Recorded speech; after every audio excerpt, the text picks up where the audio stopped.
지금 우리 여러 국정이나 네. 인생을 논하는 과정에서 그렇게 카페가 중요합니까? 저는 인터넷 카페가 그렇게 중요한지 모르겠는데 어찌되었건 이번에 지금 이재명 대표와 관련된 재판이 시작했습니다. 네. 지금 재판 들어가서 아무런 증거를 지금 검찰이 제시하지 못하고 있지 않습니까? 네. 거의. 그러다 보니 뭐 지금 재판은 내용은 하나도 없습니다. 지금 재판 진행 중인 것도 국민들께서 모르실 거예요.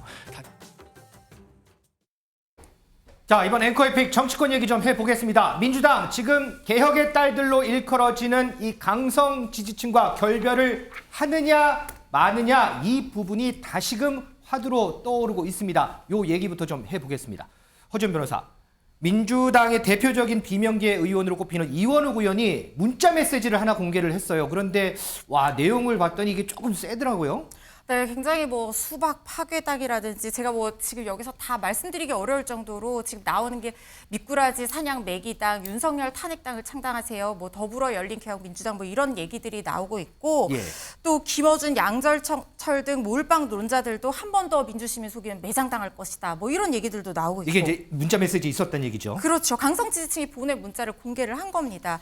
그리고 뭐 민주시민들 화병 나서 어떻게 되겠다. 뭐 이런 내용들까지 완전 박멸시켜야 된다. 뭐 이런 얘기들이 나오고 있는데 네. 사실 정치가 이제 정치도 어떻게 보면은 이 지지층과 팬의 힘으로 먹고 살아가는 거지만 그렇다고 해서 연예계의 어떤 팬덤 형상과는 분명히 구별되어야 되는 지점이 있는 게 네. 연예계는 우리가 쾌락을 위해서 유흥을 위해서 여흥을 위해서 즐기는 것이고 정치는 그게 아니라 어떤 품격 있는 어떤 그 우리가 좀 더 추구하고자 하는 어떤 가치 우리나라를 좀 더 좋게 바꾸고자 하는 그런 좀 더 고차원적인 가치를 위해서 우리가 대승적인 부분을 생각해야 되는 측면이 있지 않습니까? 그렇죠. 그렇기 때문에 사실 이원욱 의원이 주장하는 대로 팬덤 정치와 다소 결별해야 되는 측면이 있다라고 보고 있는 것이고요. 그리고 이원욱 의원이 이재명 대표에게도 그런 것들을 주문을 했는데 사실 이재명 대표는 이런 것들을 아마 본인이 직접 받아본 적은 없기 때문에 네. 이게 조금 심각성을 모르는 것이 아니냐 뭐 이런 얘기까지도 나오고 있는 상황입니다.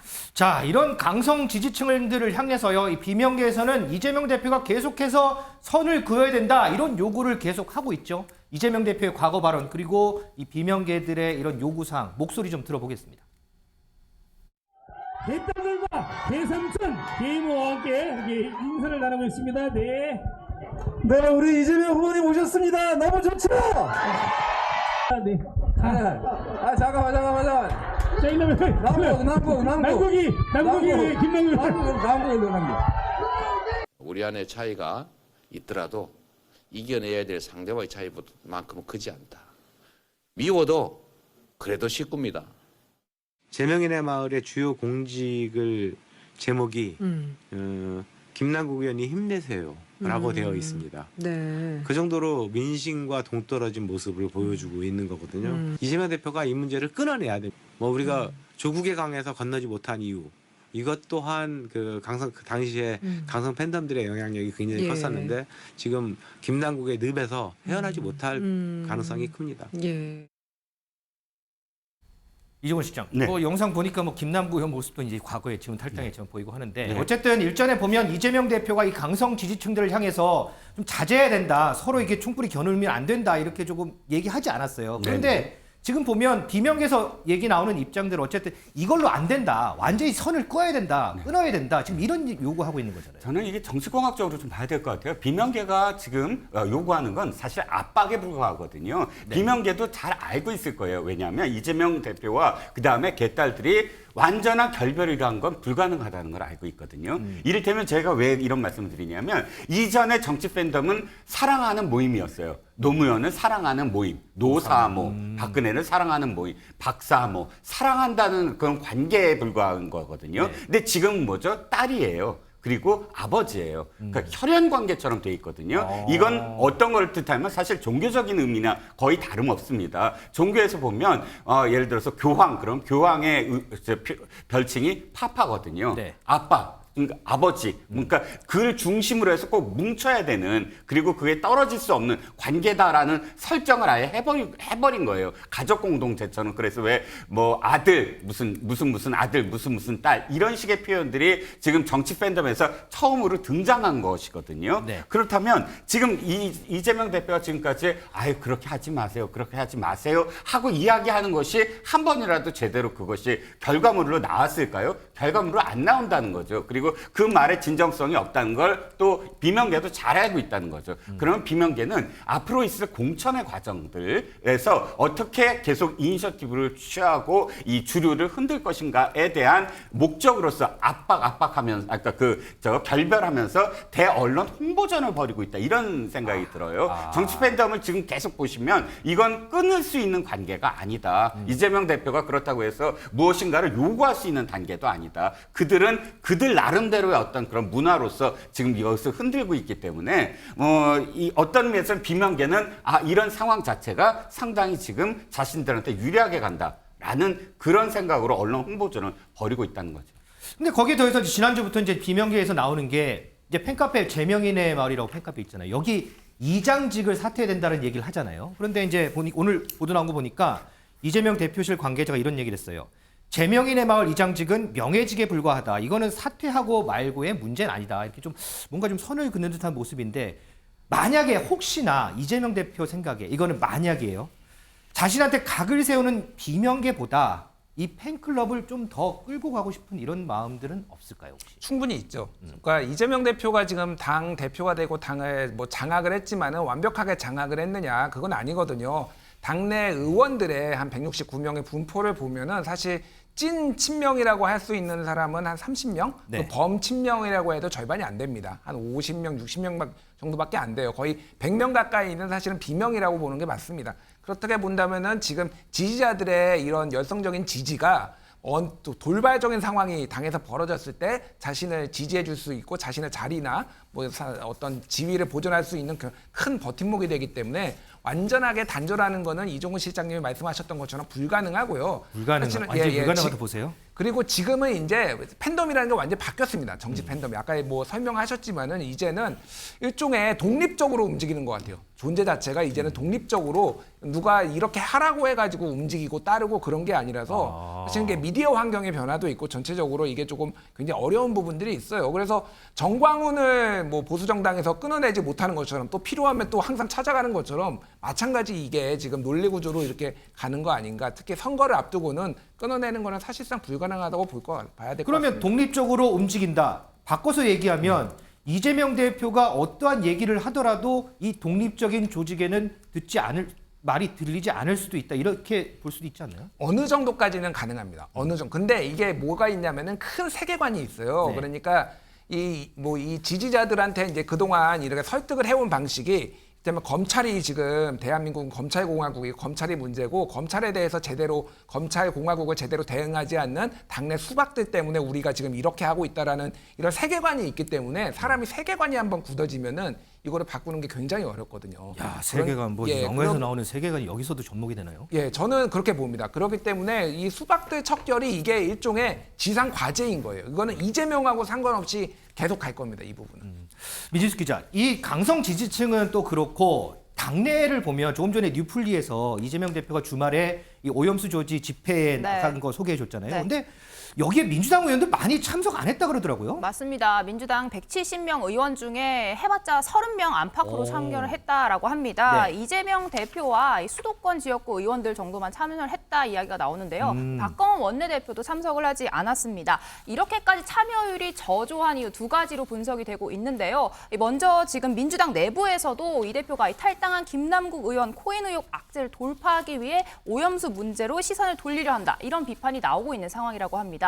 그래서 국민들에게 너네부터 잘해라 이런 비판을 듣지 않을까 싶어서 나오지 않았다 이런 이야기가 하나 나오고요. 또 한 가지는 이게 2주 연속 주말 소환입니다. 네. 지난 주말에는 민주당 쇄신 의총이 있었잖아요. 그래서 2주 연속 지금 1년도 남지 않은 총선 상황에서 지금 지역구 챙기기 바쁜 의원들이 주말에 또 서울에 올라오기가 어려웠을 것이다 이런 이야기도 나오고 있습니다. 김준일 에디터 하나만 더 여쭤볼게요. 지금 민주수 기자 설명대로 이래서 뭐 강성 지지층은 강성 지지층이고 이재명 대표 리더십 얘기도 계속 나오는 거 아니에요?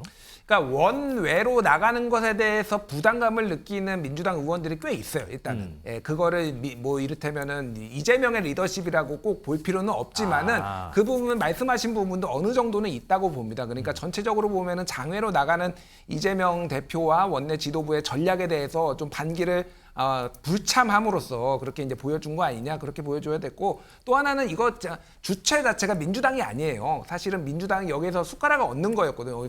기본적으로 주체는 시민사회단체가 하는 거기 때문에 너무 전략적으로 가까이 바짝 붙는 것도 좀 문제가 있다라고 판단하신 분들이 있는 것 같은데 전체적으로 보면 어쨌든 이재명 리더십이 흔들리고 있다. 이거는 맞는 것 같습니다. 자, 어쨌든 보면 이 김남국 의원이 이재명 대표의 최측근이었고요. 지금 강성 지지층들이 이 최측근이었던 김남국 의원을 감싸는 형국이라 이 화살이 합쳐져서 이재명 대표를 향하는 것 같습니다. 그러면서 당내에서 뭐 여러 가지 얘기들이 나오는데 그 목소리 좀 들어보겠습니다. 그러니까 이게 확인되지 않은 그런 사실들로 인해서 굉장히 그 마녀 사냥하듯이 여론 재판이 막 이루어졌거든요. 그러면서 당내에서도 제대로 된 그런 의혹에 대해서 조사하지 않은 상태로 이게 탈당이 이루어지고 뭐 이렇게 막 넘어가 버린 거예요. 예. 이번 코인 사태와 관련해 우리는 기민하지도 단호하지도 못했습니다. 문제를 지적하는 이들을 원색적으로 비난하며 윽박질렀습니다. 민주당의 쇄신을 외친 청년 정치인들을 팔적, 수박이라며 좌표 찍기와 문자 폭탄을 퍼부었습니다. 코인 투자가 불법이 아닌데 뭐가 문제냐고 말합니다. 코인은 불법이 아닙니다. 하지만 국회의원에게 개인의 권리를 제한하는 겸직 금지와 재산 공개라는 제도가 왜 있는지 생각해야 합니다.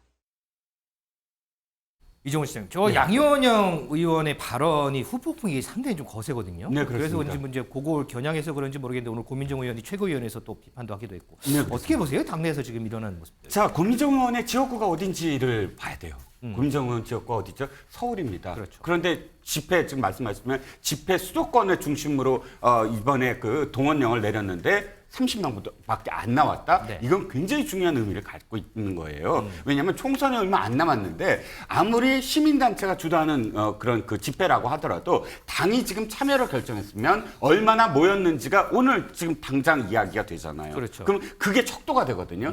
더군다나 당대표가 지금 나서서 연단에 서는 집회입니다. 네. 그런데 당대표가 나섰는데도 의원들이 저렇게 저조하다? 그러면 당대표가 굉장히 지금 이렇게 압박을 받을 수밖에 없어요. 자신의 리더십이 지금 어떻게 됐나?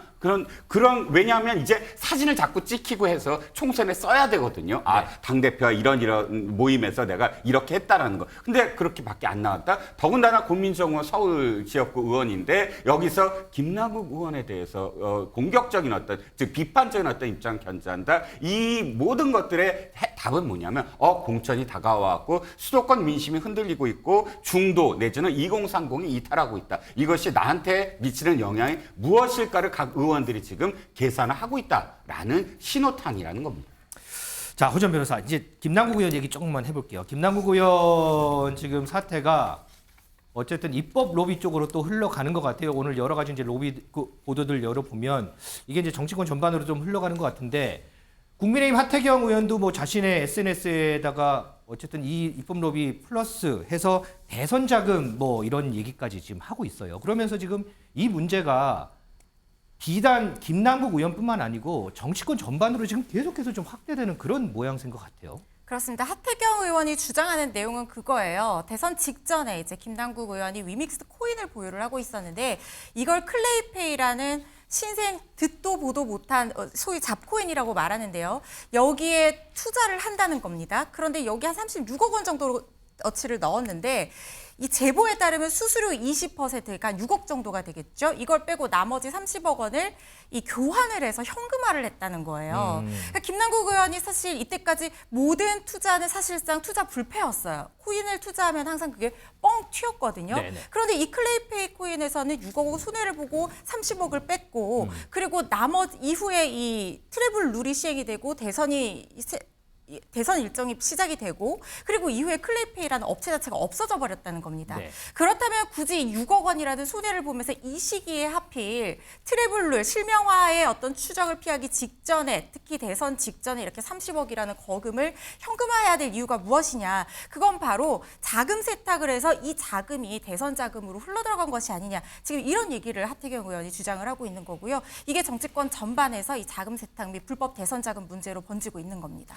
자, 일단 이 코인 문제, 이제 김남국 의원 개인에서 지금 국회의원 전체로, 국회 전체로 지금 확산되는 모양인데 오늘 국회에서요, 국회의원 당선인의 재산에 가상자산도 명시하도록 하는 내용의 국회법 개정안이 여야 만장일치로 의결이 돼서 오는 25일 본회의에 올라갈 예정입니다. 여기 보니까요, 코인 단돈 1원이라도 재산 공개에 포함하도록 하고 있고요. 특히나 특례 조항을 둬서요, 현재 21대 국회의원도 여기에 적용하기로 그렇게 했습니다. 자, 요 내용은 저희가 좀 더 취재해서 내일 자세하게 좀 전해드리도록 하겠습니다.